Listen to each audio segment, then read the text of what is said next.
Hello साथियों, नमस्कार। आप सभी का स्वागत है ज्ञान जीएस के यूट्यूब चैनल पर। तो जैसा कि आप सभी लोगों को पता है कि एक बात जो कि आपके लिए मोस्ट इम्पोर्टेंट है वो बनती है आपके लिए रिवीजन। कि आपने आज की क्लास ज्वाइन करने से पहले उन 8 लेक्चर का रिवीजन किया है। जो मैंने बताया कि स्टडी के साथ में आपको revision very very most important होगा, क्योंकि अगर आप उन 8 लेक्चरों का लगातार रिवीजन करते हैं तो आने वाले किसी भी पेपर में, ठीक है, जो भी प्रतियोगी परीक्षाओं का कोई भी पेपर है, उन सभी पेपर में कोई सा भी प्रश्न अगर आता है तो आप ज्योग्राफी के अंतर्गत छोड़ेंगे नहीं। इसी प्रकार हम हिस्ट्री को भी आगे बढ़ाएंगे, संविधान को भी आगे बढ़ाएंगे, इकोनॉमिक्स को भी बढ़ाएंगे, इन्वायरमेंट्स में जितने भी सब्जेक्ट होते हैं उन सभी सब्जेक्ट को आगे बढ़ाएंगे। तो मोस्ट इंपॉर्टेंट क्या है? रिवीजन। अगर आप रिवीजन करके आए हैं तो वेरी वेरी मोस्ट इंपॉर्टेंट, बहुत आपका स्वागत है।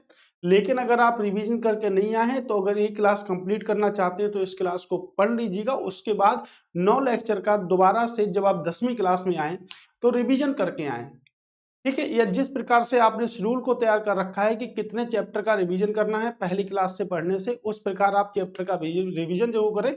लेकिन रिवीजन आप जरूर करें।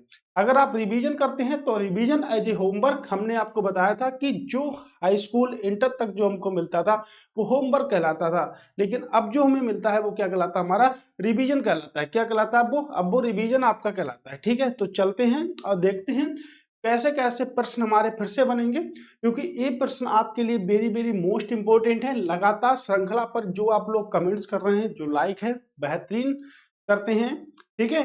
तो ये लेक्चर आपके लिए वेरी वेरी मोस्ट इंपोर्टेंट है। लगातार आपके लिए देखिएगा कितने क्वेश्चन अभी तक हम कर चुके हैं, यानी कि 245, यानी कि 245 क्वेश्चन हम कंप्लीट कर चुके हैं 8 लेक्चर में। कितने में? 8 में। आज हमारा नवा लेक्चर है। क्या करा हमने? 900 क्वेश्चनों को हमको लेके आना है आपके समक्ष, और उन्हीं क्वेश्चनों को हम आपके समक्ष प्रस्तुत करेंगे। तो जो भी क्वेश्चन आपको पीडीएफ के फॉर्मेट में भी आपको मिलेंगे, इस नंबर पर आप पीडीएफ भी ले सकते हैं, ठीक है। वो कंप्लीट पीडीएफ जो कि 900 क्वेश्चनों के लिए आपकी होगी, ठीक है। 900 क्वेश्चनों की कंप्लीट पीडीएफ होगी। तो आज का टॉपिक हमारा ग्रीन रेवोल्यूशन यानी कि क्रांतियों से संबंधित रहने वाला है। किससे संबंधित रहने वाला है? क्रांतियों से संबंधित रहने वाला है। तो ऐसे बहुत सारे प्रश्न, यानी कि आज के बाद जो भी क्रांतियों से प्रश्न आएगा वो हम गलत नहीं करेंगे। नेक्स्ट टॉपिक भी होगा, उसके बाद में 2-3 टॉपिकों को हमने मिक्स किया है। आज क्वेश्चनों की संख्या लगभग में 70 से अधिक होने वाली है, ठीक है। और आज के क्वेश्चन कुछ इस प्रकार से हैं। पहला ही क्वेश्चन आपके यूपी पीसीएस में कई बार पूछा जा चुका है अभी तक। अब देखिएगा, हरित क्रांति कैसे आई थी? भारत में सबसे पहले पंचवर्षीय योजनाओं की शुरुआत की गई थी। भारत में सबसे पहले पंचवर्षीय योजनाओं की शुरुआत 1951 में की गई थी, और पहली पंचवर्षीय योजना 1951 से लेके 1956 तक चली। भारत में सबसे पहले 5 ईयर प्लानिंग यानी कि पंचवर्षीय योजनाएं की अवधारणा को व्यक्त किया गया, जो रूस के संविधान से हमने भारत में लेकर आए थे। कहां से? रूस के संविधान। उस समय रूस को हम सोवियत संघ रूस के नाम से जानते थे, लेकर वहां से आए थे, ठीक है। और भारत में कॉन्सेप्ट लगाया गया पंचवर्षीय योजनाओं का, जो कि 5 साल के लिए लागू की जाती थी, ठीक है, जिसे योजना आयोग कहा जाता था। योजना आयोग का काम था पंचवर्षीय योजनाओं को लेकर आना, और नेशनल विकास परिषद यानी कि राष्ट्रीय विकास परिषद, जिसे एनडीसी बोलते हैं, उसका काम था उसका अनुमोदन करना, ठीक है। अब योजना आयोग को समाप्त कर दिया गया, लेकिन यहाँ पर हम बात योजना आयोग की करें। योजना आयोग को समाप्त करने के बाद नीति आयोग की स्थापना कर दी गई थी। किसकी स्थापना कर दी गई? नीति आयोग की स्थापना कर दी। तो पहली जो पंचवर्षीय योजना थी वो आपके किससे संबंधित थी, ठीक है। दूसरी पंचवर्षीय योजना किससे संबंधित थी? तीसरी पंचवर्षीय योजना किससे संबंधित थी? ये सभी आता है, ठीक है। दूसरी पंचवर्षीय योजना की बात करेंगे, 1956 से लेके 1961 तक दूसरी पंचवर्षीय योजना आ गई। अब दूसरी पंचवर्षीय योजना के बाद तीसरी पंचवर्षीय योजना आ गई 1961 से लेके 1966 तक, ठीक है, 1966 तक। ये वो पंचवर्षीय योजना है जिसमें ग्रीन रेवोल्यूशन यानी कि हरित क्रांति की शुरुआत हो चुकी है।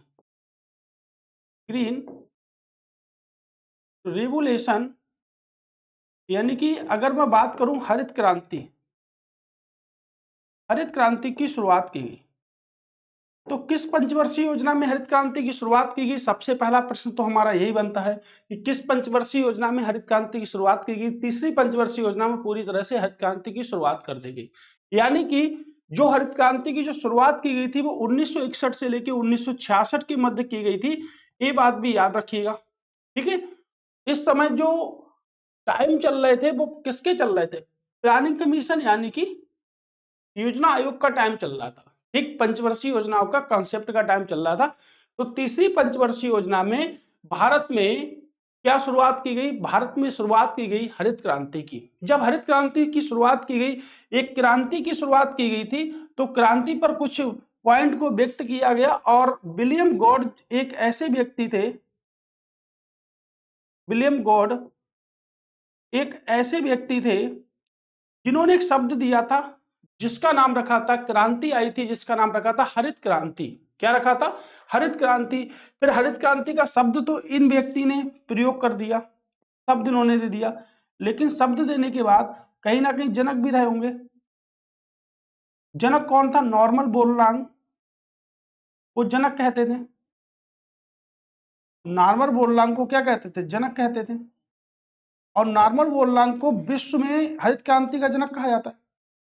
विश्व में हरित क्रांति का जनक किसे कहा था? नॉर्मन बोरलॉन्ग को विश्व में हरित क्रांति का जनक कहा जाता था। लेकिन एक व्यक्ति हैं जिन्हें भारत में जनक कहा जाता है, किसे? हरित क्रांति का, जिनका नाम है एमएस स्वामीनाथन। एमएस स्वामीनाथन को भारत में हरित क्रांति का जनक कहा जाता है, ठीक है। तो भारत में हरित क्रांति का जनक, तो तीन व्यक्तियों को याद रखिएगा। विलियम गॉड ने क्या करा? हरित क्रांति का शब्द दिया। हरित क्रांति का जनक किसे कहते हैं? नॉर्मन बोरलॉन्ग को कहते हैं विश्व के स्तर पर। और भारत में हरित क्रांति का जनक किसे कहते हैं? एमएस स्वामीनाथन को हरित क्रांति का जनक कहते हैं। मैक्सिकन के गेहूं को लेकर आए और उपज प्रदान करी, बहुत ही जबरदस्त, बहुत ही ज्यादा उपज होने लगी थी। क्यों? क्योंकि नॉर्मन बोरलॉन्ग मैक्सिको के रहने वाले थे, तो मैक्सिकन गेहूं को भारत में लाए और भारत में लाने के बाद सबसे पहले कहां लगाया? पंजाब में लगाया। कहां पर लगाया? पंजाब में। इसीलिए गेहूं के उत्पादन में उत्तर प्रदेश का पहला स्थान है, लेकिन प्रतिशतता के क्षेत्र में या उत्पादकता के क्षेत्र में देखा जाए तो पंजाब का पहला स्थान है। इसका पंजाब का पहला स्थान है, ठीक है। अब देखिएगा, हरित क्रांति चलने लगी थी। हरित क्रांति क्या था? फसलों से संबंधित था, खाद्यान्न से संबंधित था। कह सकते हैं गेहूं, चावल, जो हमारी खाद्यान्न की फसलें होती है उनसे संबंधित होता है। उनसे क्या होता है? संबंधित। गेहूं की फसल पर ज्यादा पानी लगा दोगे तो वो खराब हो जाएगी। चावल की फसल के लिए पानी की बहुत ज्यादा आवश्यकता होती है। ये भी आपको पता होगी अगर आप कृषि क्षेत्र से जुड़े हुए हैं। क्योंकि भारत की अर्थव्यवस्था कैसी है? मिश्रित अर्थव्यवस्था है, लेकिन भारत की अर्थव्यवस्था कृषि प्रधान अर्थव्यवस्था भी है। कैसी है? कृषि प्रधान अर्थव्यवस्था भी है। तो ये जो पॉइंट हमारे यहां से बने हैं ये वेरी वेरी मोस्ट इंपोर्टेंट नहीं, क्योंकि इन पॉइंटों से बहुत सारे प्रश्न भी बनने वाले हैं, ठीक है। अब मैंने हरित क्रांति की थोड़ी सी नींव रख ली। अब मैं थोड़ा सा क्वेश्चनों के साथ में चलता हूं, क्वेश्चन की फ्रेमिंग के साथ में चलते हैं, किस प्रकार से पेपर में क्वेश्चन आते हैं। हरित क्रांति से कितने क्वेश्चन बनते हैं, अन्य क्रांतियों से कितने क्वेश्चन बनते हैं, क्या इंपॉर्टेंट हो सकता है, तो इस टॉपिक पर आज हम चर्चा पूरी तरह से डिटेल पार्ट में करने वाले हैं।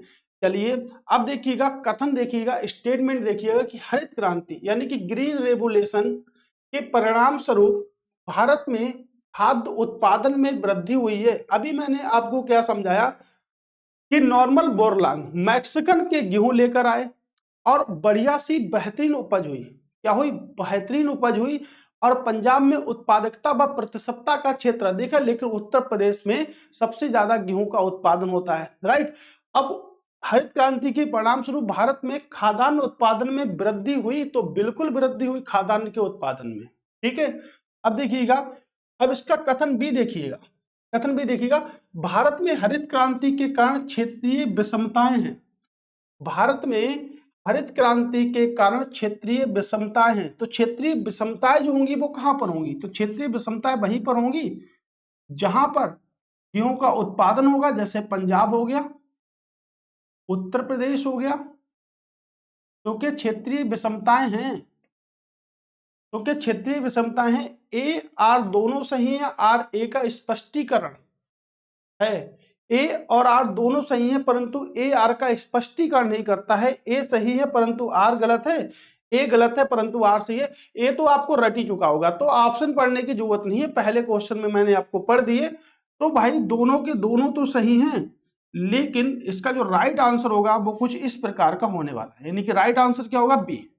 ठीक है, राइट आंसर क्या होगा, दोनों सही है, दोनों में गलत नहीं है, लेकिन आर ए का स्पष्टीकरण नहीं करता। आर क्या ए का स्पष्टीकरण करता है, नहीं कर रहा है। ठीक है, ये याद रखिएगा, आर जो है ए का स्पष्टीकरण नहीं कर रहा है, राइट, ये याद रखिएगा। पहला पॉइंट आपके यूपीपीसीएस और आपके यूपीएससी और बीईओ के एग्जाम में और एलटी ग्रेड के एग्जाम में पूछा गया था।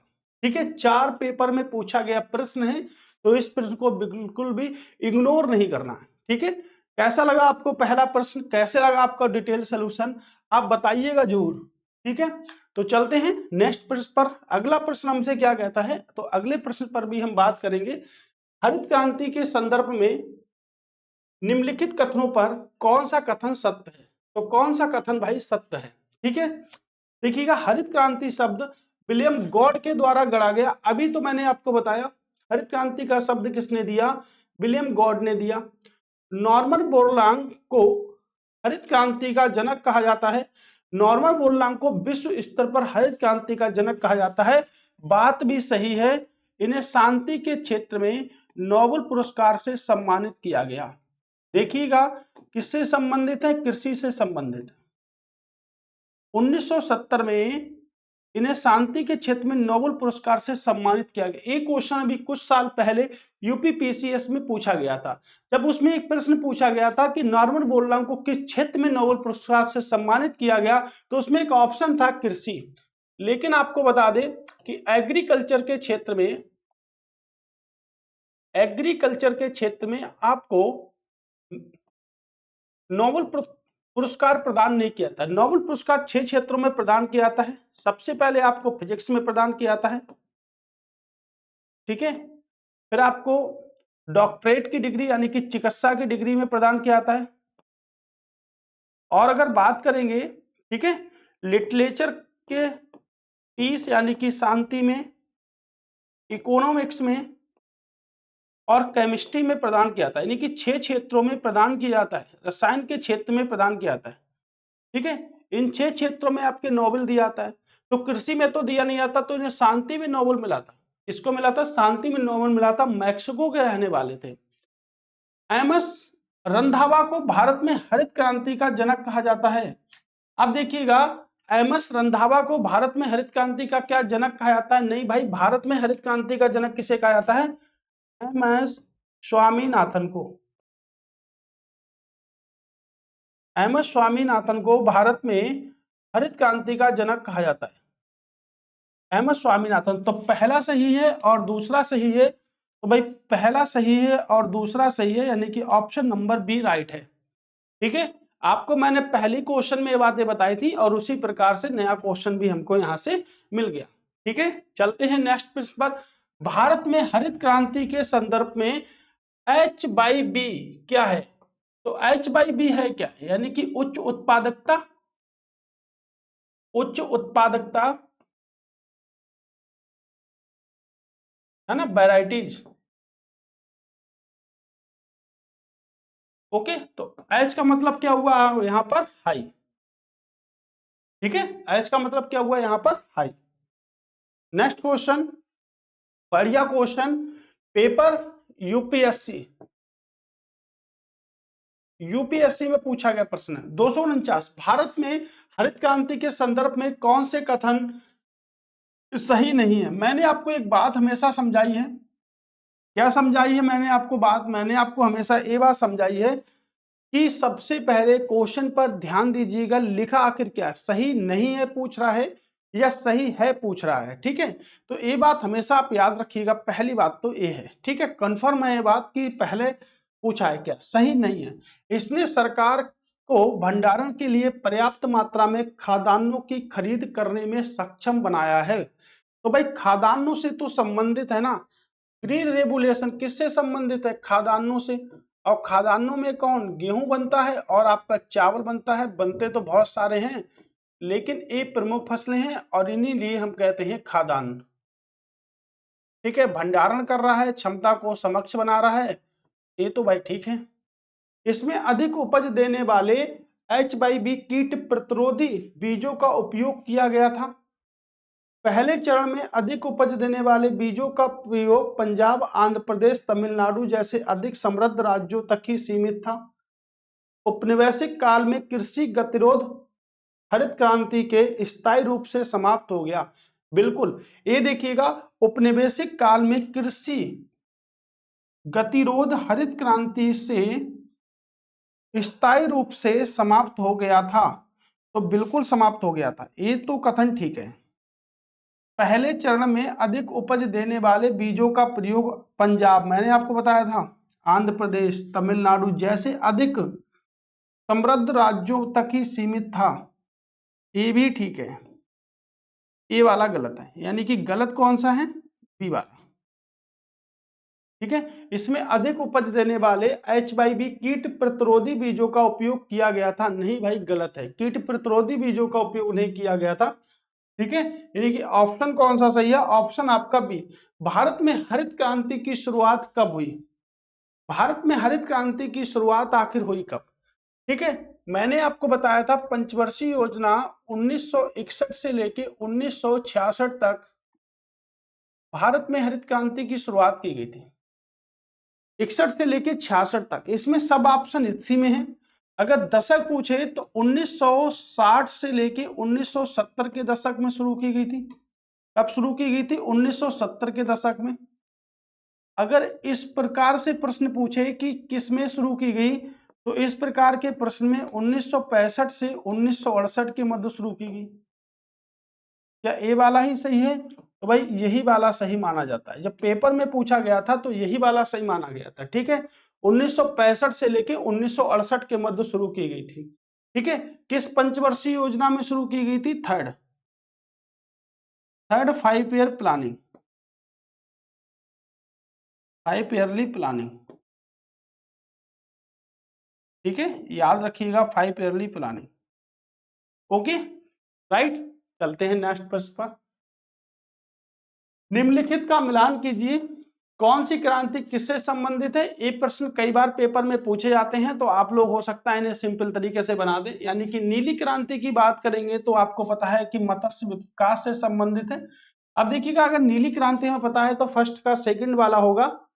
फर्स्ट का सेकंड वाला ना तो ए वाले हैं, ना तो ए वाले हैं, और ना तो भाई ए वाले हैं। यानी कि आंसर जो होगा वो क्या होगा? बी।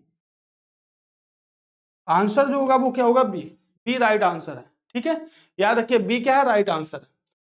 अब देखिएगा, हरित क्रांति बात करेंगे तो खाद्यान्न उत्पादन से होगा हरित क्रांति। श्वेत जो होगा वो क्या होगा? डेयरी उत्पादन से, यानी कि मिल्क से होगा। पीली क्रांति किससे होगी? तिलहन से होगी। देखिए 4 का 4 ही होगा। ठीक है, तो ऑप्शन कौन सा सही है? ऑप्शन आपका बी वाला एकदम राइट आंसर है। ठीक है, आप कर सकते हैं इसको, अगर एक भी आपको पता है। अब देखिए, कुछ क्रांति है, कुछ क्या, यानी कि सभी क्रांतियों की अब हम बात करेंगे। क्रांति तो आपके लिए वेरी वेरी मोस्ट इंपॉर्टेंट है। ठीक है, अब देखिए हरित क्रांति, सबसे पहला हरित क्रांति किससे संबंधित है? खाद्यान्न से। इस क्रांति के जनक कौन है? ठीक है, स्वामीनाथन। मैंने आपको बताया था, एम एस स्वामीनाथन को भारत में हरित क्रांति का जनक कहा जाता है। फिर देखिएगा पीली क्रांति। पीली तो आपको पता है तिलहन से होगी, यानी कि तेल बीज उत्पादन विशेषकर सरसों व सूरजमुखी से संबंधित होती है। सरसों व सूरजमुखी से संबंधित होती है। सैम पित्र त्रोदा, सैम पित्र त्रोदा, पित्रोदा इसके क्या है? जनक है। किसके? आपके पीली क्रांति के। पीली क्रांति किससे संबंधित होगी? आपके तिलहन से। तिलहन, तिलहन के क्षेत्र में सबसे ज्यादा स्थान किसका? आपके मध्य प्रदेश का। राजस्थान का भी कुछ क्षेत्र आपके पाया जाता है तिलहन में। जैसे सरसों का सबसे ज्यादा उत्पादन जो होता है वो कहां पर होता है? आपके राजस्थान में होता है। ठीक है, golden fibre revolution, golden fibre revolution की अगर बात करेंगे तो देखिए हॉर्टिकल्चर, फ्रूट्स एंड हनी, निफार्क टू टेज इसके क्या है? जनक है। गुलाबी क्रांति, गुलाबी एक गाना है ना गुलाबी के ऊपर। ठीक, याद रखिएगा, प्याज उत्पादन, प्याज कैसा होता है? गुलाबी। कहां मिलेगा प्याज? सबसे नासिक गोदावरी के क्षेत्रों में मिलेगा। औषधि झींगा उत्पादन। अब देखिएगा, झींगा उत्पादन और प्याज आप याद रखिए किससे संबंधित है? पीली क्रांति नहीं है, गुलाबी क्रांति है। किससे संबंधित है? गुलाबी। दुर्गेश पटेल, क्या है? दुर्गेश पटेल। लाल क्रांति, लाल भाई क्या होता है? लाल देखिएगा मांस होता है, लाल देखिएगा टमाटर होता है, ठीक है। क्या होते हैं? विशाल तिवारी। कौन है? विशाल तिवारी। तो आपकी मैचिंग करने के लिए भी आ सकता है, ठीक है, मैचिंग करने के लिए भी कुछ कॉन्सेप्ट आ सकते हैं आपके पेपर में, तो इसको याद रखिएगा, इग्नोर नहीं करना। ऐसे सबके जनक याद रखिएगा, जिनके जिनके जनक यहाँ पर दे रखे हैं कृपया करके उनको याद रखिए। पीली क्रांति के देखिएगा, ठीक है, पी त्रोदा। गोल्डन फाइबर क्रांति के देखिएगा टुटेज। गुलाबी क्रांति के देखिएगा पटेल जी हैं, दुर्गेश पटेल जी। लाल क्रांति के देखिएगा विशाल तिवारी हैं। कुछ आपको याद भी होंगे, कुछ आपको अब नए तरीके से याद भी हो जाएंगे, ठीक है। तो हर तरीके से आपको याद करना है, जैसे आप चाहो वैसे आपको नोट्स बना के याद करना है। कंप्लीट पीडीएफ आपको मिलने वाली है, ठीक है, इस नंबर पर। तो कृपया करके सभी लोग जुड़ जाएं इससे, जिससे आपका बहुत सारा बेनिफिट हो सकता है, ठीक है। क्योंकि मैं जो सीरीज आपके लिए लेकर आया हूं, ऐसी सीरीज बहुत ही कम है यूट्यूब पर। तो अगर आप जुड़े हैं, ज्यादा से ज्यादा लोगों को शेयर कर देंगे, तो दोस्तों आपकी भी मेहरबानी होगी और हमारे लिए भी एक चांस बन सकता है कि हम और ज्यादा मेहनत करें, ठीक है। याद रखिएगा, बहुत मेहनत लगती है ऐसे क्वेश्चन को बनाने में। ये सिर्फ इसके ऊपर मत जाइएगा कि ये लिखा हुआ है तो क्या इन्हीं में आएंगे। भाई हर एग्जाम में आपके आएंगे, ठीक है। ये सीरीज इसकी है, इसलिए यहाँ पर ले आए हैं। मैं जो आपको जो जीएस पढ़ा रहा हूँ वो हर एग्जाम में आने वाली है। ऐसा कोई भी एग्जाम नहीं प्रीलिम्स का जिसमें वो जीके आपके ना आए, ठीक है दोस्तों, याद रखिएगा इस बात को। अब देखिएगा श्वेत क्रांति, देखिएगा श्वेत क्रांति किससे संबंधित है? दुग्ध उत्पादन से संबंधित है, ठीक है। बर्गिज कुरियन, क्या है? बर्गिज कुरियन, ठीक है। भूरी क्रांति, भूरी मतलब उर्वरक से संबंधित है क्या? चमड़ा, कोको, गैर पारंपरिक उर्वरक, ठीक है। हीरालाल चौधरी, बहुत आता है पेपर में कि भूरी क्रांति का जनक किससे कहते हैं, तो हीरालाल चौधरी को कहते हैं। नीली तो आपको पता है मछली उत्पादन मत्स्य से संबंधित है, डॉक्टर अरुण कृष्णन। कौन है? डॉक्टर अरुण कृष्णन है। रजत क्रांति की अगर बात करेंगे, अंडा व कुटकुट पालन से है, यानी कि इंदिरा गांधी हैं, ठीक है। गोल्डन रेवोल्यूशन की बात करेंगे तो देखिएगा हॉर्टिकल्चर डेवलपमेंट फाइबर है, टुटेज है। कौन है आपके? टुटेज, ठीक है, याद रखिएगा। तो ये आपके लिए जो सही तरीके से बन पाए, कि आप जो सही तरीके से याद कर पाओ, उनको आप जरूर याद कर लीजिएगा, ठीक है। क्योंकि वही तो आपको आगे तक लेके जाने वाली है दोस्तों, ठीक है। तो याद रखिएगा, क्योंकि वही प्रश्न आपके लिए वेरी वेरी मोस्ट इंपोर्टेंट बनने वाले हैं, ठीक है। चलिए नेक्स्ट क्वेश्चन देखते हैं। अभी तो बहुत सारी क्रांति हैं। सदाबहार क्रांति की अगर बात करेंगे तो देखिएगा सदाबहार यानी कि लगातार सदाबहार हो रही है। क्या है? कृषि का उत्पादन होता है, संपूर्ण रूप से कृषि के जितने भी उत्पादन होते हैं उन सभी के लिए सदाबहार क्रांति की शुरुआत की गई। कौन है? स्वामीनाथन है आपके। प्रोटीन क्रांति भी आ गई, देखिएगा प्रोटीन उच्च उत्पादन दूसरी हरित क्रांति पर निर्भर है। ये भी प्रश्न बन सकता है कि कौन सी क्रांति दूसरी हरित क्रांति पर निर्भर है, ठीक है। प्रोटीन उत्पादन पीएम नरेंद्र मोदी एफएम अरुण जेटली द्वारा, ठीक है।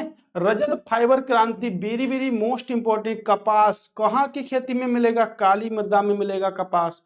ग्रे क्रांति उर्वरक उत्पादन से संबंधित है, किससे? उर्वरक से। गोल क्रांति किससे संबंधित है? आलू से संबंधित है, गोल, आलू भी गोल, क्रांति भी गोल। काली क्रांति पेट्रोलियम के उत्पादन से संबंधित है, किससे संबंधित है? पेट्रोलियम के उत्पादन से। कौन सी क्रांति? काली क्रांति, ठीक है। कौन सी क्रांति? काली क्रांति, ठीक, ये याद रखिएगा।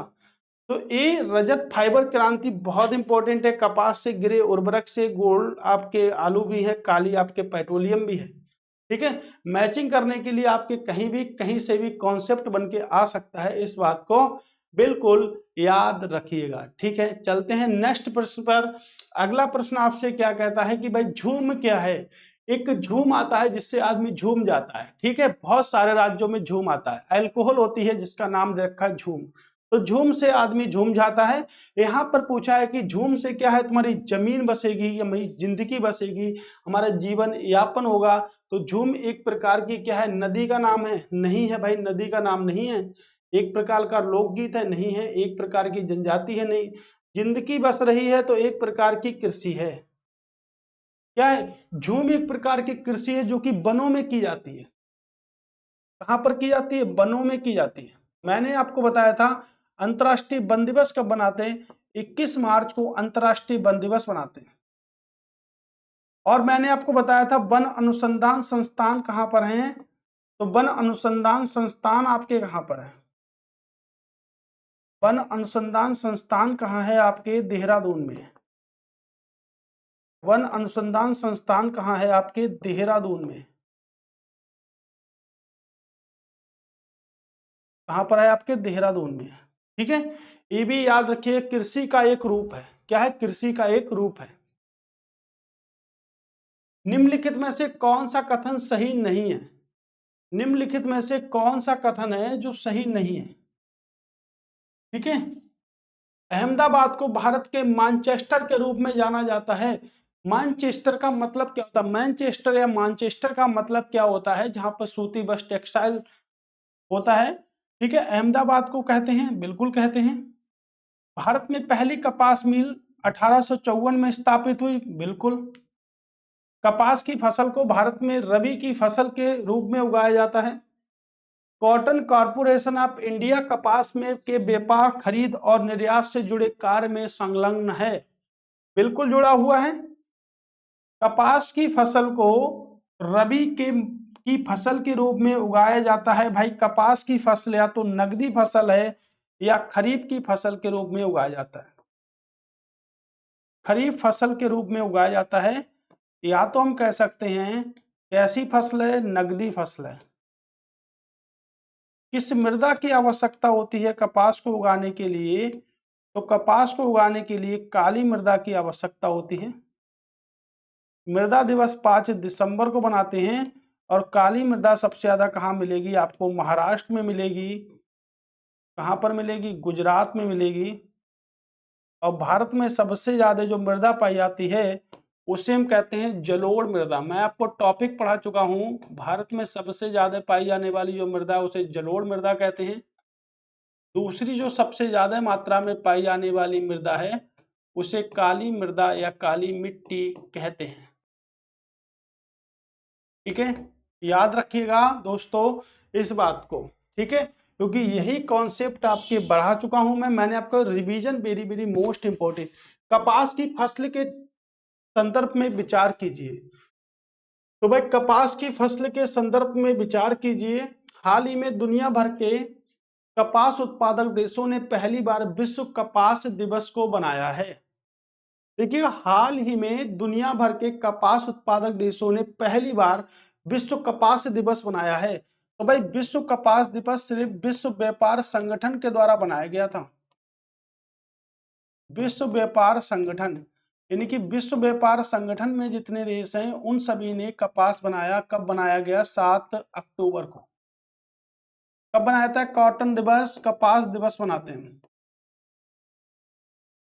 ठीक है, और विश्व व्यापार संगठन का जो मुख्यालय है वो कहां पर है आपके? जिनेवा में। जिनेवा यानी कि स्विट्जरलैंड में। स्विट्जरलैंड में क्या है? मुख्यालय। स्विट्जरलैंड में क्या है? मुख्यालय। तो विश्व व्यापार संगठन 7 अक्टूबर को बनाया जाता है। कब बनाया था? 7 अक्टूबर को बनाया जाता है। लेकिन दुनिया भर के कपास उत्पादक देशों ने पहली बार बनाया नहीं भाई, पहली बार यहाँ के लोगों ने नहीं बनाया। कपास के पौधे से प्राप्त कुछ उत्पाद मानव उपभोग के लिए उपयोग किए जा सकते हैं, बिल्कुल। बहुत सारे कहते हैं, यानी कि केवल 2 सही है, केवल 2 सही है और पहला सही नहीं है दोस्तों। ठीक है, याद रखिएगा। चलिए नेक्स्ट क्वेश्चन क्या कहता हमसे? नेक्स्ट क्वेश्चन तो हमसे बहुत कुछ कहता है। इसकी मनमानी इतनी ज्यादा है कि क्वेश्चन भी इतना जबरदस्त है कि क्या करे बेचारा। ठीक है, चलिए भाई अब देखते हैं क्या रहता है पॉइंट। भारत में जूट की खेती के बारे में सही कथन लिखिएगा। जूट की खेती, जूट भारत में सबसे ज्यादा कहां पाया जाता? पश्चिम बंगाल में। पश्चिम बंगाल में भारत में जूट सबसे ज्यादा पाया जाता है। जूट रबी की फसल है, जूट खरीफ की फसल है, या हम कह सकते हैं जूट नगदी फसल है। तो पहला तो गलत हो गया आपका। अगर दोस्तों पहला गलत हो गया तो 1 2 जेस गलत हो गया, और आपका ए गलत हो गया, और आपका ए गलत हो गया। लो भाई, अब मैं पढ़ूंगा नहीं क्योंकि मुझे इसकी जरूरत है नहीं। अब मैं इसको निकाल सकता हूं। लीजिए, जूट की फसल को उच्च तापमान के साथ आर्द्र जलवायु की आवश्यकता होती है। उच्च तापमान के साथ आर्द्र जलवायु की आवश्यकता होती है। आर्द्र मतलब होता है नमी। भारत की जलवायु कैसी है? भारत की जलवायु है मानसूनी। मानसूनी अरबी भाषा का शब्द है, जलवायु मानसूनी है। तो जलवायु मानसूनी है तो भाई आर्द्र तो रहेगी ना। उच्च तापमान के साथ यानी कि हाई टेम्परेचर के साथ, हाई टेम्परेचर के साथ आर्द्र जलवायु की आवश्यकता होती है। जब हाई टेम्परेचर होगा तो आर्द्र जलवायु की तो आवश्यकता होगी ना। यानी कि जूट सही कह रहा है। क्या कह रहा है? जूट सही कह रहा है। भारत में जूट की खेती मुख्य रूप से देश के पूर्वी क्षेत्रों में की तक ही सीमित है। देश के पूर्वी क्षेत्रों में ही सीमित है। भाई पूर्वी क्षेत्र पश्चिम बंगाल में जूट सबसे ज्यादा है, बांग्लादेश में जूट सबसे ज्यादा है। कहाँ? बिल्कुल सही है। 2 और 3 मैंने पहले ही लगा दिए थे, बिल्कुल ठीक है। यूपीएससी में पूछा गया प्रश्न है, पूर्वी क्षेत्रों में की जाती है। जब पूर्वी क्षेत्रों में की जाएगी तो ओवरऑल एक सटीक पॉइंट बैठेगा दोस्तों। ठीक है, याद रखिएगा इस बात को। आवाज आई धमाकेदार, एकदम जबरदस्त। ठीक है, याद रखिएगा इस बात को। ठीक है, नेक्स्ट क्वेश्चन, क्या बात है, लाजवाब है। ठीक है, एकदम लाजवाब है ये चीजें।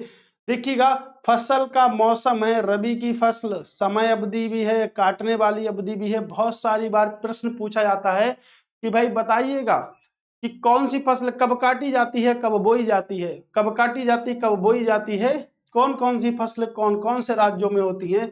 देखिएगा, रबी की फसल, रबी नाम भी हो सकता है, बुवाई की जाती है अक्टूबर नवंबर में, काटी जाती है अप्रैल और जून में, काटी जाती है अप्रैल और जून में। तो भाई कटाई तो कभी पेपर में नहीं आती है। देखिएगा, कटाई पेपर में कभी आती नहीं है, बहुत कम आती है। लेकिन बुवाई जरूर याद रखिएगा, अक्टूबर से दिसंबर में गेहूं, जौ, मटर, चना, सरसों इत्यादि आती है। पंजाब, हरियाणा, हिमाचल प्रदेश, जम्मू कश्मीर, उत्तराखंड, उत्तर प्रदेश में मिलती हैं। इसकी जरूरत तो फिलहाल नहीं है, लेकिन आप याद कर सकते हैं, ऐसी कोई भी परेशानी नहीं है। खरीफ की फसल देखिएगा, खरीफ की फसल जैसी अप्रैल जून में काट ली जाती है वैसे ही बुवाई की जाती है। ठीक है, सितंबर अक्टूबर में काट ली जाती है। देखिएगा, चावल हो गया, मक्का, ज्वार, बाजरा, अरहर, मूंग, उड़द, कपास, जूट, मूंगफली, सोयाबीन इत्यादि इन राज्यों में मिलेगी। जरूरत है तो याद कर लो, वरना कोई बात नहीं। ठीक है, जायद की फसल बुवाई मार्च से जुलाई के मध्य, रबी और खरीफ होती हैं। मौसमी फसल होती हैं, सब्जियां होती, चारे वाली फसलें होती, आदि होती हैं। अधिकांश उत्तरी और उत्तर पश्चिमी भारत में, ये याद रखने की बात है।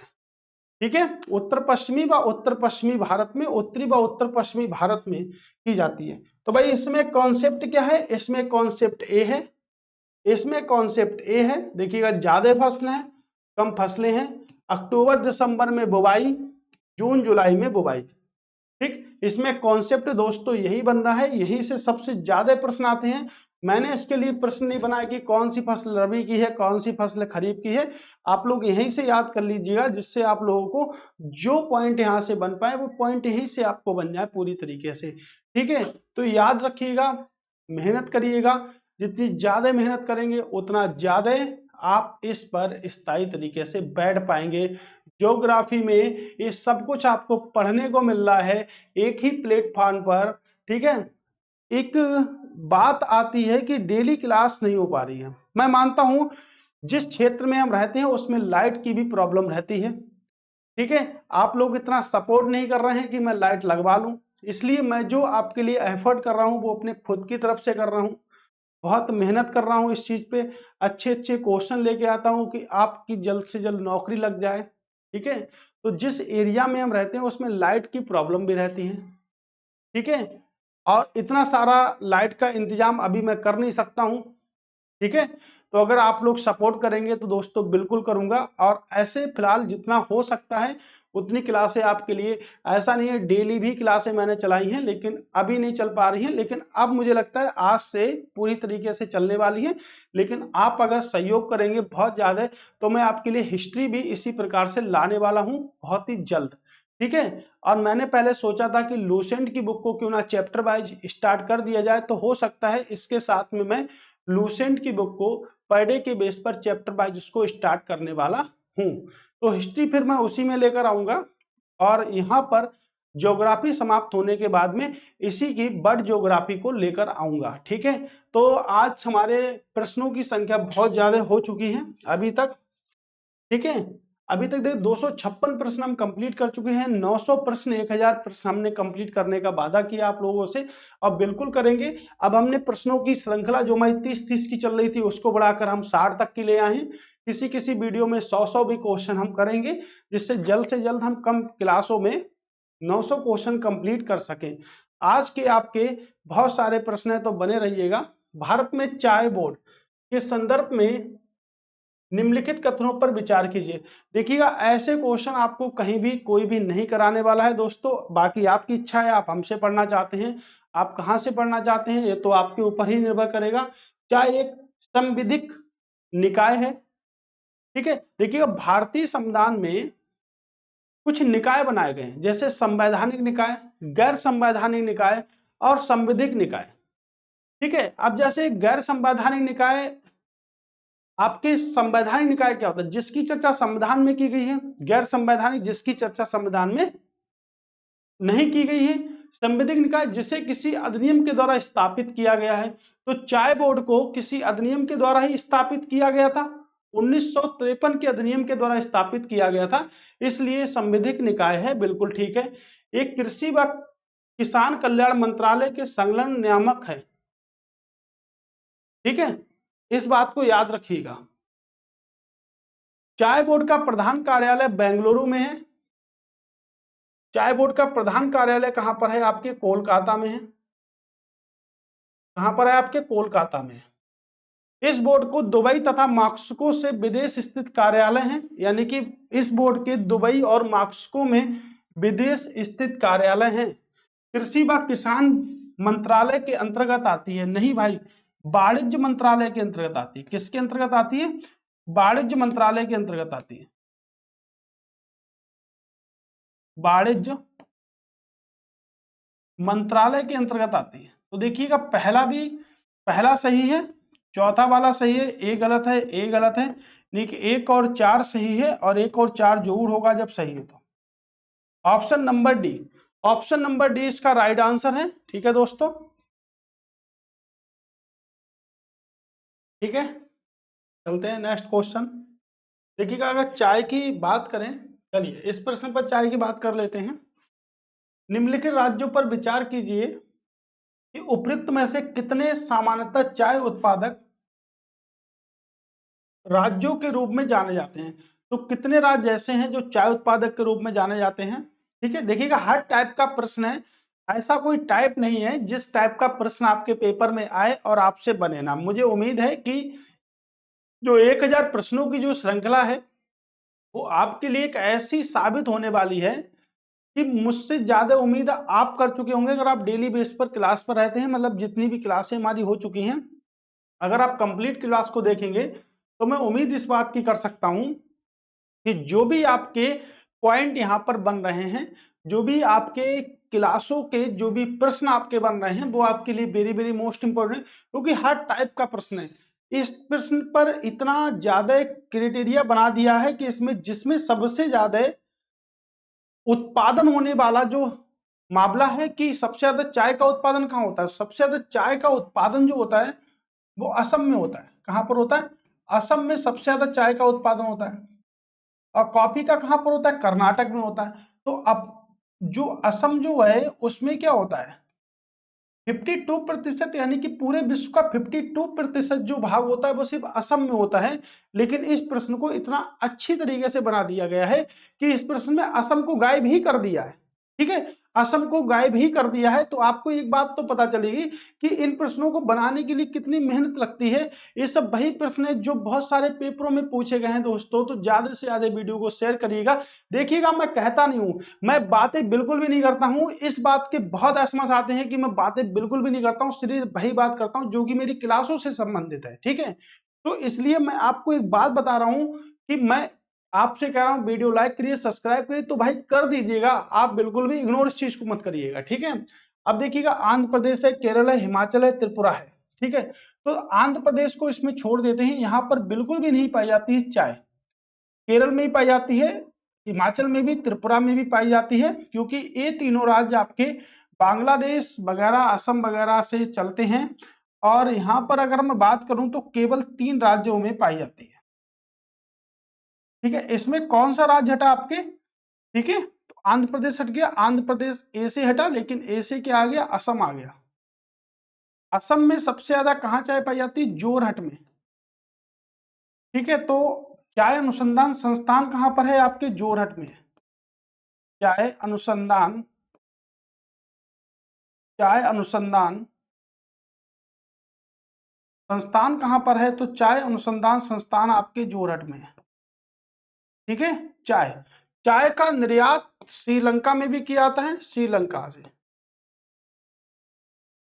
तो श्रीलंका की जो अर्थव्यवस्था है वो आपके चाय पर ही निर्भर है। किस पर निर्भर है, आपके चाय पर ही निर्भर है, ठीक। याद रखिएगा इस बात को, ठीक। नेक्स्ट क्वेश्चन क्या है आपका, नेक्स्ट क्वेश्चन देखिएगा, सरकार द्वारा दूसरी हरित क्रांति क्यों शुरू की गई।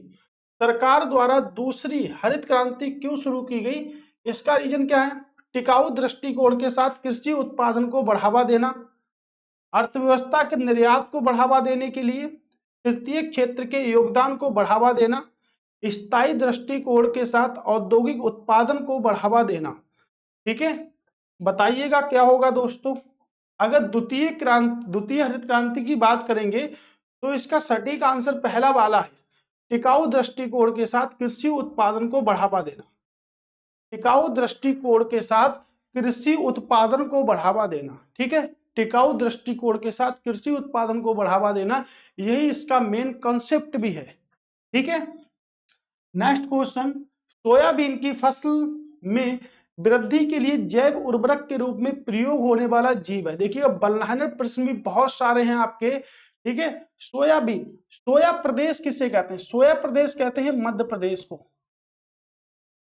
सोया प्रदेश किसे कहते हैं, सोया प्रदेश कहते हैं मध्य प्रदेश को, एमपी को कहते हैं, यानी कि तिलहन के अंतर्गत आता है आपके सोया प्रदेश। सोया प्रदेश कहते हैं, कौन सा होता है आपका, राइजोबियम। क्या होता है आपका, राइजोबियम। जैव उर्वरक जो होता है वो राइजोबियम होता है, ठीक है। याद रखिएगा कौन सा होता है, राइजोबियम। मध्य प्रदेश में सोयाबीन का सर्वाधिक, देखिएगा अभी मैंने आपको बताया, मध्य प्रदेश में सोयाबीन का सर्वाधिक उगाया जाने वाला क्षेत्र कौन सा है। मध्य प्रदेश में सोयाबीन का सर्वाधिक उगाया जाने वाला क्षेत्र कौन सा है, नर्मदा क्षेत्र। पश्चिम की ओर बहने वाली सबसे लंबी नदी है, लिख लीजिएगा, पश्चिम की ओर, पश्चिम की ओर बहने वाली सबसे लंबी नदी, बहने वाली सबसे लंबी नदी, सबसे लंबी नदी चंबल क्षेत्र हो गया। कौन से क्षेत्र मिलेगा आपके, मालवा क्षेत्र में। सोयाबीन किस क्षेत्र मिलेगा, तो एक एक पॉइंट क्लियर है आपके, किस क्षेत्र मिलेगा, मालवा के क्षेत्र में मिलेगा, ठीक है। किस क्षेत्र मिलेगा, मालवा के क्षेत्र में। गन्ने का उचित और लाभकारी मूल्य किसके द्वारा अनुमोदित किया जाता है, गन्ने का उचित व लाभकारी मूल्य किसके द्वारा अनुमोदित किया जाता है, बहुत इंपॉर्टेंट है। गन्ने का क्या खाया जाता है, तना। गन्ना क्या है, एक तना है, ठीक है। आर्थिक मामलों की कैबिनेट समिति, कृषि लागत व मूल्य आयोग, विपणन व निरीक्षक निदेशालय, कृषि मंत्रालय, कृषि उपज व बाजार समिति। ऑप्शन की बात करेंगे, आर्थिक मामलों की कैबिनेट समिति, आर्थिक मामलों की कैबिनेट समिति राइट आंसर है, ठीक। याद रखिएगा, ठीक है। बल्लहन पे ज्यादा चर्चा करके क्या करें, यहीं से आपका कॉन्सेप्ट क्लियर भी हो जाएगा। उत्तर प्रदेश में कितने कृषि प्रमुख जलवायु क्षेत्र हैं? कितने कृषि प्रमुख जलवायु क्षेत्र हैं? ठीक है, कितने हैं आपके? 3। कितने हैं आपके? 3। ठीक है, स्थानांतरित कृषि और घुमटू पशुचारण निम्नलिखित में से किस कृषि के उदाहरण हैं? स्थानांतरित कृषि को झूम कृषि कहते हैं, यानी कि पशुओं के साथ साथ जो उनके खाने पीने की व्यवस्था है उसको भी साथ में लेकर चलते हैं। ठीक है, यानी कि गहन निर्वहन कृषि है, प्राचीन निर्वहन कृषि है, मिश्रित कृषि है, वाणिज्यिक कृषि है। तो सबसे बड़ा ऑप्शन वही हमारा आंसर, सबसे बड़ा ऑप्शन वही हमारा आंसर। ये बल्लहर प्रश्न है तो इनको भी आप एक तरफ से याद करते चलिएगा। ठीक है, भारत में सर्वाधिक लाख का उत्पादन कहाँ होता है? भारत में सर्वाधिक लाख का उत्पादन छत्तीसगढ़ में होता है, पश्चिम बंगाल में होता है, मध्य प्रदेश में या झारखंड में। लाख का सबसे ज्यादा उत्पादन जो होता है वो झारखंड में होता है। झारखंड में कहां पर होता है? छोटा नागपुर के पठार, छोटा नागपुर के पठार पर होता है। मैंने आपको छोटा नागपुर का पठार पढ़ाया था। छोटा नागपुर का पठार झारखंड के अंतर्गत आता है, आपके बिहार के अंतर्गत आता है, पश्चिम बंगाल के भी अंतर्गत आता है। और छोटा नागपुर का जो पठार है वो पारसनाथ की पहाड़ियों पर स्थित है। पारसनाथ की पहाड़ियों पर स्थित है भाई दोस्तों। कौन सी पहाड़ियों पर स्थित है? पारसनाथ की पहाड़ियों पर स्थित है। ठीक है, तो पारसनाथ की पहाड़ियों पर स्थित है छोटा नागपुर का पठार। राइट, तो पारसनाथ की पहाड़ियों को क्या कहते हैं? मधुबनी की पहाड़ियां भी कहते हैं। पारसनाथ की पहाड़ियों को मधुबनी की पहाड़ियां कहते हैं। अभी बिहार के बीपीएससी में पूछा गया प्रश्न है। ठीक है, याद रखिएगा। एक समय में विभिन्न फसलों के क्षेत्रफल के अनुपात को क्या कहते हैं? एक समय में विभिन्न फसलों के क्षेत्रफल के अनुपात को क्या कहते हैं? फसल पद्धति कहते हैं। क्या कहते हैं? फसल पद्धति कहते हैं। याद रखिए, क्या कहते हैं इसको? फसल पद्धति कहते हैं। ठीक है, नेक्स्ट क्वेश्चन देखिएगा, कुछ फसल संयोजन देखते हैं। ऑप्शन में है फसल संयोजन, उसको देखते हैं। ठीक है, एक कृषि वर्ष में किसी विशेष क्षेत्र में, देखिएगा, एक कृषि वर्ष में किसी विशेष क्षेत्र या क्षेत्र से जुड़ी फसलें फसल संयोजन कहलाती हैं। ठीक है, तो फसल संयोजन अगर होता तो एक कृषि वर्ष में किसी विशेष क्षेत्र या क्षेत्र से जुड़ी फसलें फसल संयोजन कहलाती हैं। फसल संकेंद्रण का अर्थ है किसी क्षेत्र में किसी निश्चित समय पर किसी फसल के घनत्व में विभिन्नता। फसल संकेंद्रण का अर्थ है किसी क्षेत्र में किसी निश्चित समय पर किसी फसल के घनत्व में विभिन्नता। ये आपका पॉइंट है। ठीक है, किसी क्षेत्र में फसल की संकीर्णता काफी हद तक उसके क्षेत्र, तापमान, नमी तथा शैक्षणिक स्थितियों पर निर्भर करती है। संकेंद्रण। ठीक है, फसल विविधीकरण। फसल विविधीकरण से तात्पर्य किसी विशेष खेत पर कृषि उत्पादन में नई फसलों या फसल प्रणालियों को जोड़ने से है, जो पूरक विपणन अवसरों के साथ मूल्य वर्धित फसलों के अलग प्रतिफल को ध्यान में रखती है। फिर से पढ़ लीजिएगा कि फसल विविधीकरण से तात्पर्य क्या है? किसी विशेष खेत पर कृषि उत्पादन में नई फसलों या फसल प्रणालियों को जोड़ने से है, जो पूरक विपणन अवसरों के साथ मूल्य वर्धित फसलों के अलग अलग प्रतिफल को ध्यान में रखती है। ये दोबारा पढ़ा तो आपको थोड़ा अच्छा लगा, अगर आप इसको तीसरी बार पढ़ेंगे तो आपको और भी अच्छा लगेगा, बट आपको सिर्फ फसल विविधीकरण की बात करनी है। ठीक है, फसल अनुपात को के संचित क्षेत्र के अनुपात के रूप में परिभाषित करते हैं। ठीक है, फसल अनुपात को, देखिएगा, फसल अनुपात को के संचित क्षेत्र के अनुपात के रूप में परिभाषित किया गया है। किसके अनुपात में परिभाषित किया गया है? बारहमासी फसल के तहत कुल क्षेत्रफल, गैर बारहमासी फसल के तहत बारहमासी फसलों का क्षेत्रफल, बारहमासी फसलों के तहत और गैर बारहमासी फसलों, खरीफ सीजन से रबी सीजन से खरीफ सीजन या खरीफ सीजन से रबी सीजन, है ना, अगर पांचवा ऑप्शन बनाते तो। तो फसल अनुपात को, कि संचित अनुपात को क्या कहते हैं, रबी सीजन से खरीफ सीजन कहते हैं। अगर खरीफ से रबी होता तो ये गलत होता, तो ये भी गलत होता दोस्तों, ठीक है, याद रखिएगा। नेक्स्ट क्वेश्चन, दून घाटी चावल पैदा करने में समक्ष है क्योंकि दून घाटी कहाँ है, उत्तराखंड में है, देहरादून में है आपके, याद रखिएगा, उत्तराखंड देहरादून में। मैं आपको पढ़ा चुका हूं दून घाटी के बारे में। दून घाटी चावल उत्पादन करने में समक्ष है क्योंकि यहाँ उष्ण ग्रीष्म ऋतु तथा सिंचाई के लिए हिम पिघला हुआ जल उपलब्ध है। दून घाटी चावल पैदा करने में समक्ष है क्योंकि यहाँ उष्ण ग्रीष्म ऋतु व सिंचाई के लिए हिम से पिघला हुआ जल है। घाटी के लोग चावल खाने के शौकीन हैं। एक कौन सी बात है, अन्य फसलें नहीं उगाई जा सकती, यहाँ निर्यात की भारी मांग है। निर्यात की नहीं, आयात की तो मांग हो सकती है, लेकिन पहला सबसे बड़ा और सबसे बड़ा वही आंसर, वही परम पिता परमेश्वर, ठीक है, ओके। अब देखिएगा दून घाटी भी पूछ लिया है। हिमालय की दून घाटियां किसके किसके मध्य स्थित हैं, तो लघु हिमालय व शिवालिक पर्वत के मध्य स्थित हैं। शिवालिक जो है, ठीक है, वो हिमालय की सबसे नवीनतम पर्वत श्रृंखला है। शिवालिक जो है वो हिमालय की सबसे नवीनतम पर्वत श्रृंखला है। दून घाटियां उसी के मध्य आपके स्थित हैं, ठीक है। बल्लहनर पर बल्लहनर की ही बात करेंगे, ज्यादा टांग नहीं अड़ाने वाले उसमें, ठीक है। किसी देश के प्रति शुद्ध कृषि क्षेत्र की कुल जनसंख्या उसके क्या दर्शाती है। फिर से पढ़िएगा इस क्वेश्चन को, किसी देश के प्रति शुद्ध कृषि क्षेत्र की कुल जनसंख्या उसके क्या दर्शाती है, उसको क्या दर्शाती है, क्या दर्शाती है, शारीरिक घनत्व को दर्शाती है, ठीक है। क्या दर्शाती है, शारीरिक घनत्व को दर्शाती है। एक सेकंड, क्या दर्शाती है भाई मेरे, किसी देश के प्रति कुल कृषि क्षेत्र की कुल जनसंख्या उसके क्या दर्शाती है, शारीरिक घनत्व को ही दर्शाती है, ठीक है। कृषि योग्य भूमि के प्रति इकाई क्षेत्रफल में निवास करने वाले व्यक्तियों की संख्या को किस रूप में संदर्भित किया जाता है।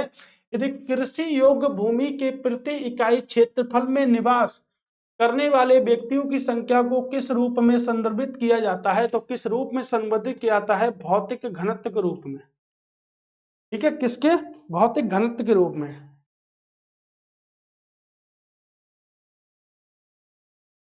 ठीक है, किस रूप में किया जाता है, भौतिक घनत्व के रूप में। किसी प्रदेश की कुल जनसंख्या का कुल कृषि क्षेत्र का अनुपात क्या कहलाता है, तो भाई कृषि घनत्व कहलाता है। क्या कहलाता है, कृषि घनत्व कहलाता है, ठीक है। किस प्रकार की खेती में भूमि का उपयोग भोजन और चारे की फसल उगाने और पशुधन पालने के लिए किया जाता है, मिश्रित खेती। कौन सी खेती, मिश्रित खेती। देखिएगा बल्लहनर प्रश्न लगातार हो जाएंगे आपसे। निम्नलिखित में से कौन सा भूमि उपयोग श्रेणी नहीं है, कौन सी भूमि का उपयोग नहीं कर सकते, वन भूमि का तो उपयोग कर सकते हैं, चारगाह भूमि का उपयोग करते हैं, सीमांत भूमि का उपयोग नहीं कर सकते, यही आंसर है, ठीक है, सी वाला आंसर है। कौन सा आंसर है, सी वाला, वन भूमि, ठीक। नेक्स्ट क्वेश्चन, निम्नलिखित में से कौन सा अनुसंधान संस्थान मिलान सही करता है, तो कौन सा अनुसंधान संस्थान जो है मिलान सही करता है। केंद्रीय गन्ना अनुसंधान संस्थान कोयंबटूर में है, तो केंद्रीय गन्ना प्रजनन अनुसंधान संस्थान कोयंबटूर में है, बात भी सही है इसकी। केंद्रीय रोपड़ फसल शोध संस्थान कासरगोड यानी कि केरल में है, बिल्कुल ठीक है। केंद्रीय कॉफी संस्थान बेल्लेरी में है, नहीं भाई, कहां पर है, चिकमगलुरु। चाय का कहां पर है, जोरहट में है। चिकमगलुरु कहां है आपके, कर्नाटक में है, तो यही आंसर हो सकता है क्या। केंद्रीय तंबाकू शोध संस्थान राजमुंद्री आंध्र प्रदेश में है, ये भी सही है। कौन सा सुमेलित नहीं है, सी वाला सुमेलित नहीं है, ठीक है, सी वाला सुमेलित नहीं है, ठीक, याद रखिएगा। सूची 1 को सूची बी से सुमेलित करना है। इस संस्थान शहर वन अनुसंधान संस्थान अभी तो बताया था, देखिएगा थर्ड वाले से मिलेगा जाके, देहरादून पहले का थर्ड, अब पहले का अगर थर्ड हो गया तो A B cut, A B cut, A B cut, कौन सा? ठीक है, बी ऑप्शन राइट आंसर। भारतीय घास मैदान व चारगाह आपके झांसी में है। केंद्रीय शुष्क अनुसंधान संस्थान जोधपुर में है। भारतीय कृषि अनुसंधान संस्थान आपके कहां पर है? न्यू दिल्ली में है। कहां पर है? आपके न्यू दिल्ली में है। ठीक है, प्रैक्टिस मेक बी परफेक्ट, लगातार प्रैक्टिस करते रहेंगे तो 275 क्या 575 भी समाप्त कर दोगे दोस्तों। भारत का पहला कृषि विश्वविद्यालय कहाँ स्थापित किया गया? भारत का पहला कृषि विश्वविद्यालय 1960 में स्थापित किया गया, जब भारत में प्रधानमंत्री थे पंडित जवाहरलाल नेहरू। भारत के प्रधानमंत्री थे पंडित जवाहरलाल नेहरू, जो कि भारत के प्रथम प्रधानमंत्री थे। इसे पंतनगर में स्थापित किया गया था। कहां पर? पंतनगर में स्थापित किया गया था, जो पहले यूपी में था। उसके बाद जो क्या 9 नवंबर 2000 को यूपी से अलग होकर एक राज्य बन गया, जिसका नाम दिया गया उत्तरांचल। उत्तरांचल नाम दिया गया 2006 में। उत्तरांचल से क्या हो गया? उत्तराखंड हो गया। तो अब पंतनगर में कहां पर है? उत्तराखंड में है। और इसमें आंसर दे रखा है सिर्फ पंतनगर। ठीक है, ये देखिएगा, ये इसकी सबसे बड़ी खासियत है। ये इंडिया, आप बता सकते हैं इंडिया के साथ किस देश का मित्रता का प्रतीक है? यूएसए। इंडिया के साथ में यूएसए यानी कि भारत व संयुक्त राज्य अमेरिका की मित्रता का प्रतीक है ये कृषि विश्वविद्यालय। कहां पर है? उत्तराखंड के पंतनगर में है। 1960 में पंडित जवाहरलाल नेहरू ने इसका उद्घाटन किया था दोस्तों। अब देखिएगा, भारत का प्रथम कृषि विज्ञान केंद्र कहां है? प्रथम कृषि विज्ञान केंद्र कहां है? प्रथम कृषि विज्ञान केंद्र कहाँ है? तो देखिए, अब प्रथम कृषि विज्ञान केंद्र 1974 में बना था। अब पहला कहाँ बना था? पहला पौंडचेरी में बना था। आज 700 से अधिक कृषि विज्ञान केंद्र हैं, लेकिन पहला याद रखिएगा, पहला कहाँ बना? तो पहला आपका पौंडचेरी में बना। ठीक है, याद रखिएगा इस बात को। केला जो एक उच्च उत्पादकता का स्टार्च युक्त सदाबहार उपज है। कैसी उपज है? सदाबहार उपज है। कहाँ उगाया जाता है? उच्च भूमि, उच्च भूमि उष्णकटिबंध में उगाया जाता है। शुष्क व आर्द्र शुष्क उष्णकटिबंधीय क्षेत्रों में उगाया जाता है। निम्न भूमि आर्द्र उष्णकटिबंधीय क्षेत्रों में उगाया जाता है। भूमध्य सागरीय मौसम में उगाया जाता है। बताइएगा कहां पर उगाया जाएगा आपका? क्या आपका? वही केला। किसका? केला। केला अनुसंधान संस्थान कहां पर है? त्रिची में है।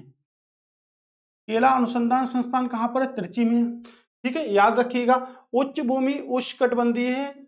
शुष्क आर्द्र शुष्क में पाया जाता है। निम्न भूमि आर्द्र उष्णकटिबंधीय है।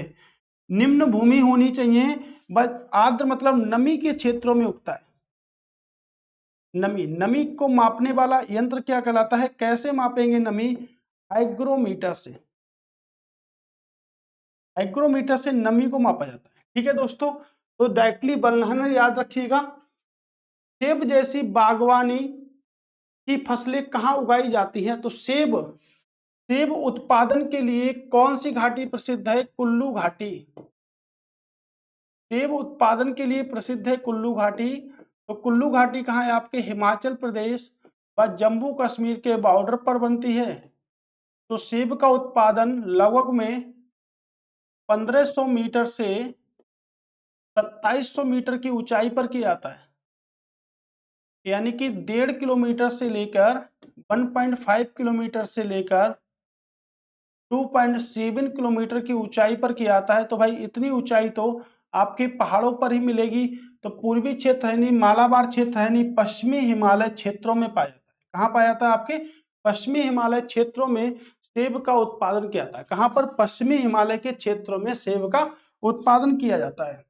निम्नलिखित में से कौन सी बागवानी या बागान की फसल नहीं है? रबड़ आपके बागान की फसल है, कॉफी बागान की फसल है, ईख बागान की फसल है, बाजरा नहीं है।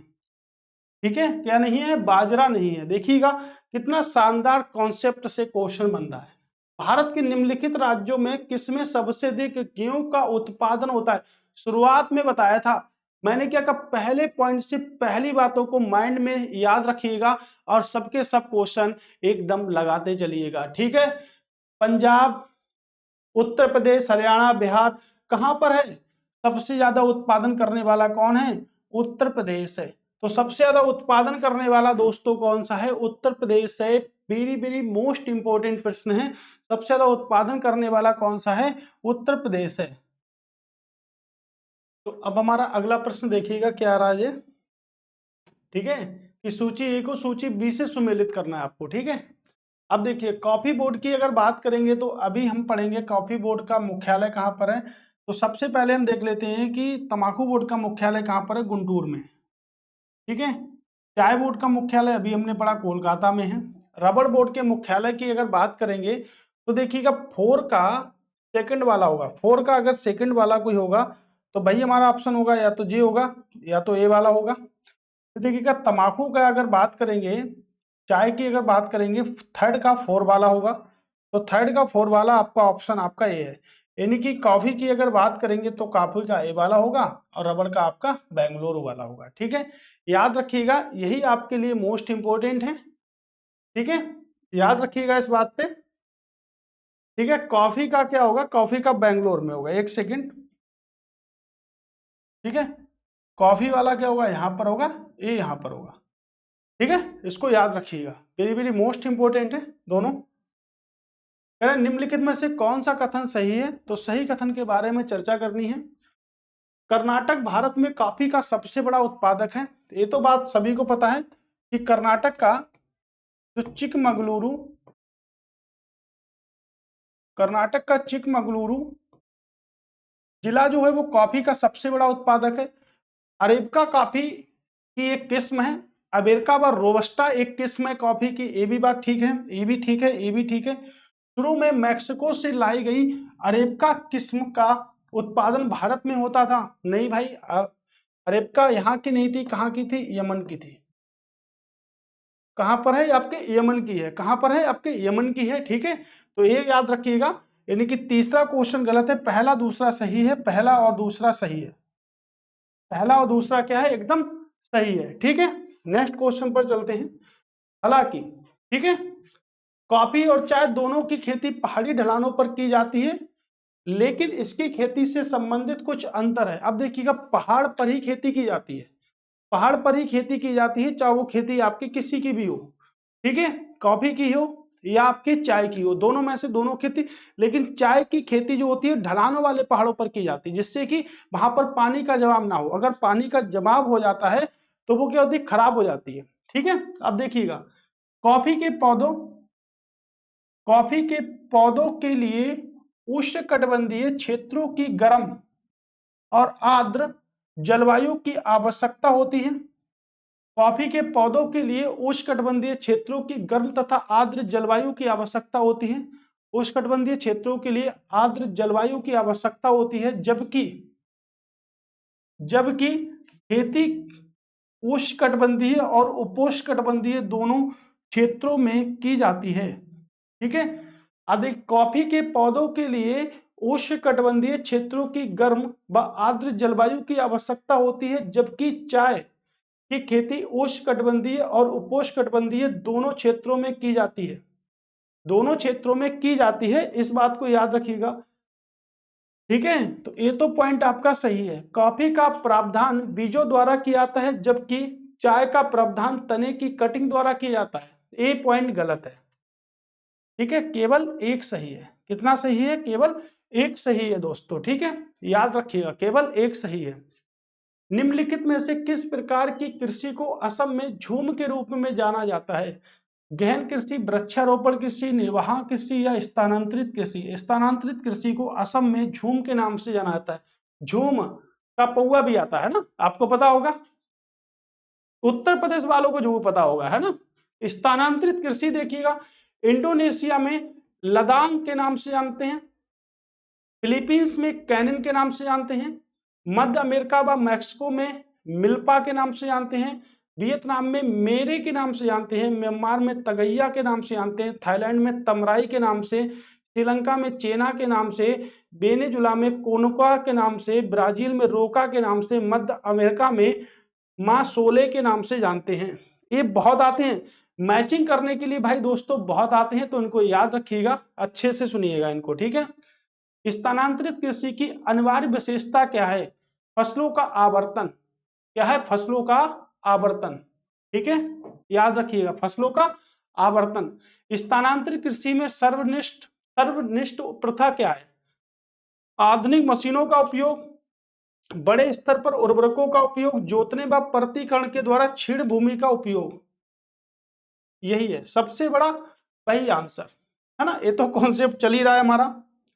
स्थानांतरित कृषि सामान्यता होती है, मैंने आपको बताया कहां पर होती है? वनों में। मैंने आपको पहले ही बताया था स्थानांतरित कृषि कहां पर होती है दोस्तों? सबसे ज्यादा वनों में होती है। भारत में गेहूं के 3 उत्पादक राज्यों का आरोही क्रम क्या है? उत्पादक राज्यों का आरोही क्रम क्या है? सबसे ज्यादा है, ठीक है। आप देखिएगा उत्तर प्रदेश, पंजाब और हरियाणा। उत्तर प्रदेश, पंजाब और हरियाणा, ठीक है, राइट। देखिएगा फटाफट कर लेते हैं। सूची ए को सूची बी से सुमेलित कीजिए। जूट सबसे ज्यादा कहां मिलेगा? पश्चिम बंगाल में मिलेगा। चाय कहां मिलेगी? असम में मिलेगी। रबड़ केरल में मिलेगा। गन्ना उत्तर प्रदेश में मिलेगा। पहले का दूसरा यानी कि ए और ए कट कर दो। चाय का दूसरे का पहला यानी कि ऑप्शन आपका सी वाला, ठीक है भाई। क्या मैंने ज्यादा जल्दी कर दी? ज्यादा जल्दी नहीं, यही प्रश्न आपके इसी प्रकार से आपको क्वेश्चन भी करने हैं पेपर में। पालतू पशु मानव शक्ति के संपूरक के रूप में सर्वाधिक योगदान देते हैं। विस्तृत कृषि में, गहन कृषि में, बागवानी कृषि में, निब्राहक कृषि में, ठीक है। मिश्रित कृषि संबंधित है। सभी को पता है कि फसल के साथ साथ पशुपालन करना क्या कहलाता है?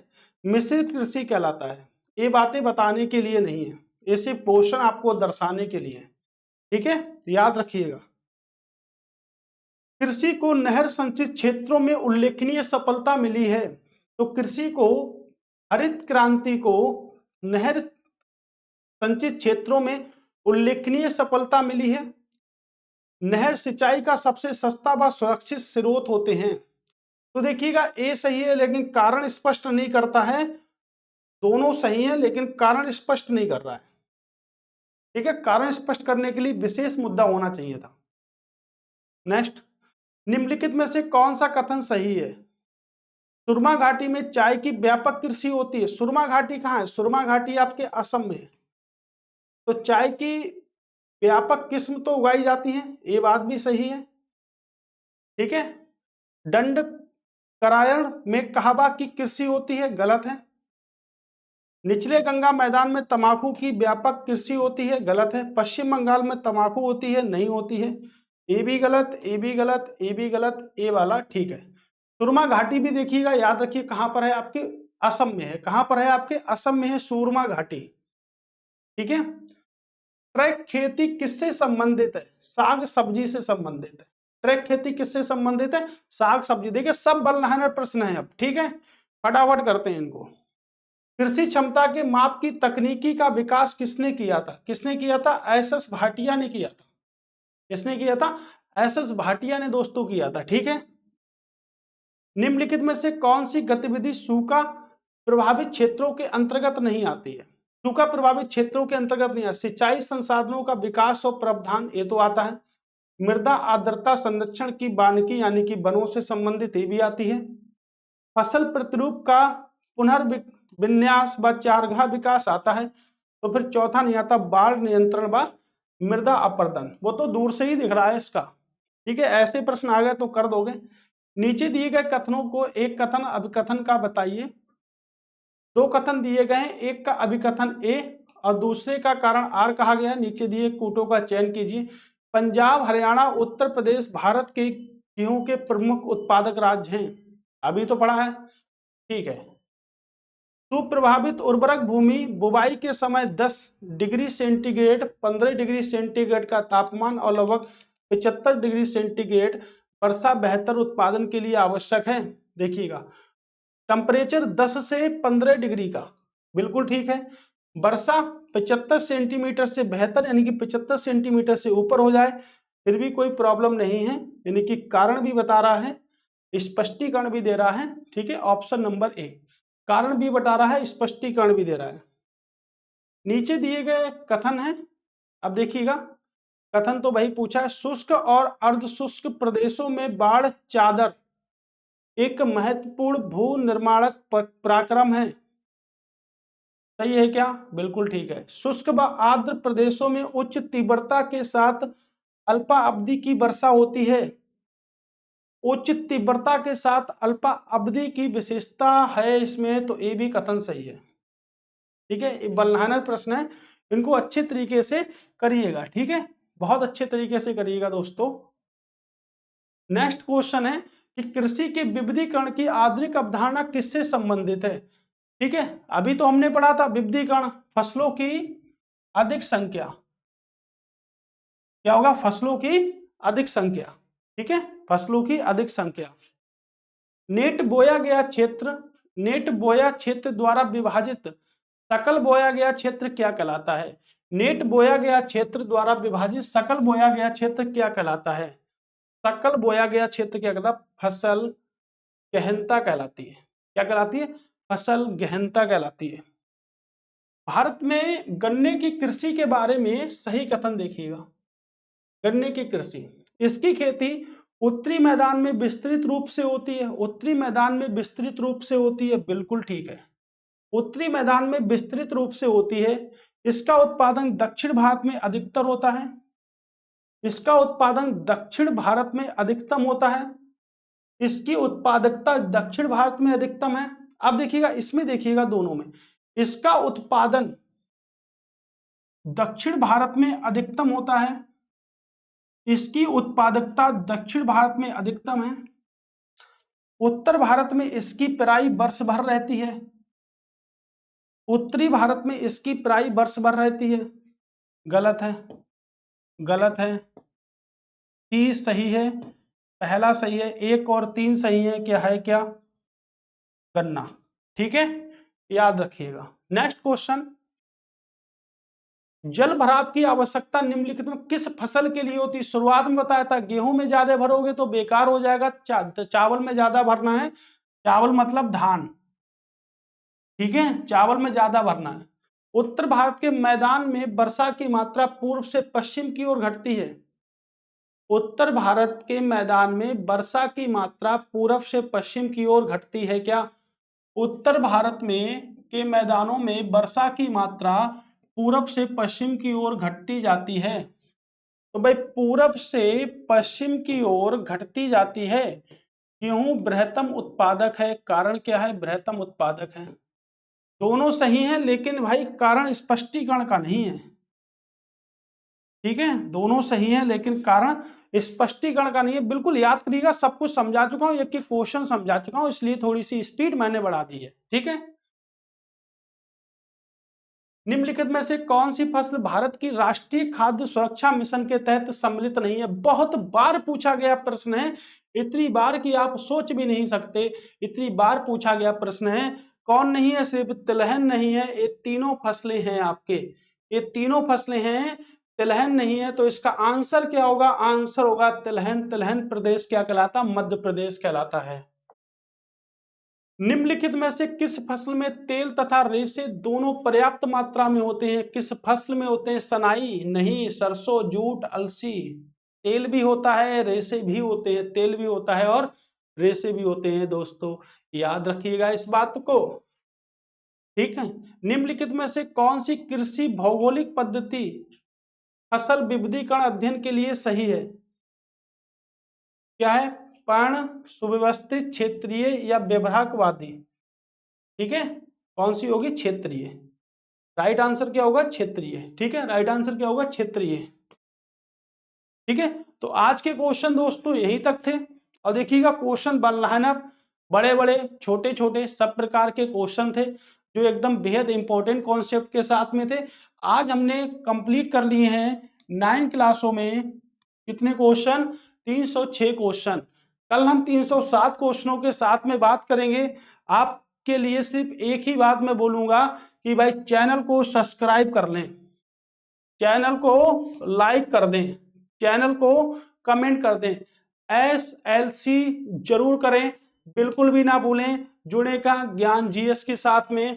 ठीक है दोस्तों, ऐसे ही क्वेश्चन 307 के आगे बढ़ेंगे और अब की जो हमारा टॉपिक होगा, नेक्स्ट टॉपिक जो रहेगा वो संसाधन से संबंधित रहेगा, खनिजों से संबंधित रहेगा, जो आपके विभिन्न पेपरों में आते ही आते हैं। ठीक है, ओके दोस्तों, दोबारा फिर से मिलेंगे, तब तक के लिए नमस्कार, टाटा, बाय बाय, जय हिंद।